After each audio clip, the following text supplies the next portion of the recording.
And the inmate who beat up former Subway spokesman Jared Fogle in prison says he doesn't regret it. And the eyes of the country are on Georgia today as voters in the 6th congressional district head to the polls. He says he has been so afraid and neighbors have been so afraid that they have been arming themselves. Police say one of the robbers pointed his gun, yelled out, "Give me everything."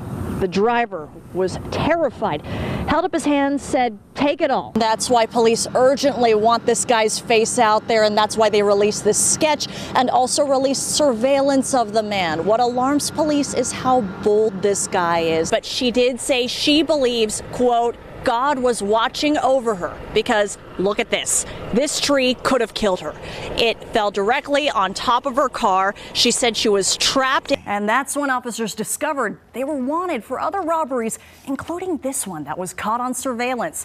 Christy Hutchings with News Radio 1067 joins us now. Christy, last night they made a mistake that landed one of them behind bars. Well, Joanne, we know that it's freezing for this time of year. This is not normal. No. But what should be normal for this time of year? Well, and it's absolutely amazing. Watching these guys in action, canine officers play a critical role in tense situations. And often most new moms are low on essential vitamins and minerals, which can cause fatigue and mood swings. And then there's that pressure to get back to that pre-baby body. Frankly, standing here right now in the middle of Piedmont Road, it's eerie because there's no cars and it is so quiet compared to a couple hours ago when it was absolute chaos. Police were telling people to move back. There was smoke, there was flames, there were fire trucks coming through here.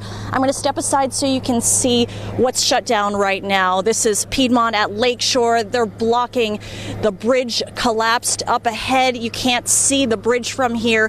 Now, myself and other people heard earlier tonight what sounded like a rumbling. We thought maybe it's part of the fire, maybe a transformer. But then we all found out it was the bridge collapsing. A loud boom, 2 of them. You can hear like in sections like boom, boom. Rumblings. People hear it and think it's the fire. Then people realize it's I-85 falling. A loud boom. I thought it was a car fire. That was the sound. The bridge collapsed. Back up. You do the count, please. Police yell for passerby to stand back until the crowd's taking pictures. The smoke is toxic. Fire trucks from everywhere drive in to tackle the blaze. The smoke over Buckhead, overwhelming and pitch black. Our neighborhood. So it's, now imagine what that traffic nightmare is going to look like. Yeah, it's pretty bad. If this is a dog's life, I'll take it. This is how the guests of the D Hotel are chauffeured around town in this amazing Lamborghini. Now, how is it like for your best friend to stay in the laps of luxury? Well, we found out through a dog's eye view. Are you checking in today? Bye, have fun. Extreme doggy digs. Extreme pampering. Extreme fun. And a chauffeur around town in the coolest ride. Why Scottsdale? Why not? Scottsdale is luxury at its finest here in Arizona. The Hollywood location caters to the dogs of the stars, and this pad in Scottsdale hopes to cater to the big shot dogs of the valley. Here's your room. For 100 bones a night, you can rent out the Uber Suite. It has a private queen-size bed and 42-inch flat screen. They can have a massage. They can have a podicure. The grand total for the works, $50 to $200. Reps say the demand for this kind of pampering shows that Americans will shell out for their pets. Surveys show the average American spends about $270 a year on boarding and $73 on grooming, a $4 billion industry. But here, reps say the expense is worth it. They feel just at home as they would if they were actually at home when you're away. You did awesome. Say thank you. You're welcome. Howard gunman drive by, lean out the window with an assault rifle. Tonight, a call to stop the violence in the neighborhood where somebody fired shots at a birthday party last week, hitting 2 children. Good evening, I'm Tom Haynes. First and all new tonight at 11 o'clock, people in one South Fulton County community are calling for change for the sake of kids. Fox 5's Jacqueline Schultz joins us now live from South Fulton County. Jacqueline, You spoke with the mother of one of the injured children. Well, Mom tells me and tells everyone that it's an absolute miracle that her 3-year-old boy is okay despite a bullet going through his back. But she is very worried tonight that the same situation could happen to any other kids in this neighborhood. So she, her little son, and the whole neighborhood gathered together on Buckhurst Drive to pray for an end to the violence. He shot into a crowd full of kids. It's like you got to feel some type of remorse. Mom, Megan Holmes, has a message. 2 more inches, it would have went through his lung. For the people who shot her son, and police say are still on the loose. They got to be real heartless. They have no, you don't care about anything if you're going to shoot a kid. 3-year-old Lawrence had a bullet go through his back while he played inside a bounce house at a birthday party last Thursday on Buckhurst Drive.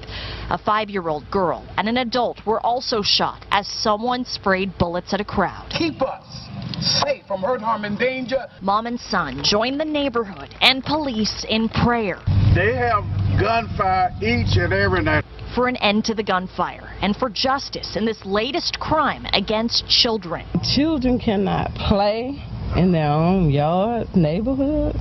Now that's bad. And I heard that it was a 5-year-old little girl hurt in this stupidity, in this ignorance. New leaders in the newly formed city of South Fulton call for the community to band together to end this senseless violence against kids. I'm kind of glad they're doing that. Hopefully it will put an end to it. It ain't gonna change if you shut your blinds, lock your door, and throw on some headphones.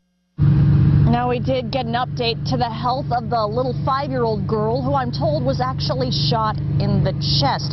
I'm told that she's doing a lot better. Her breathing tubes were recently removed during her stay at the hospital.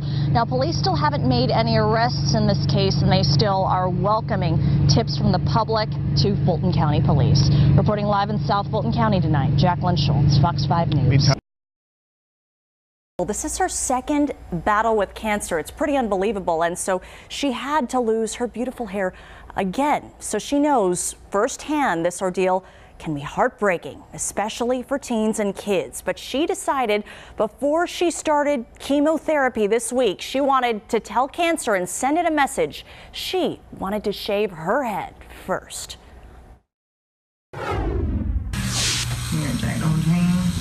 Her smile fades to tears, then sobs.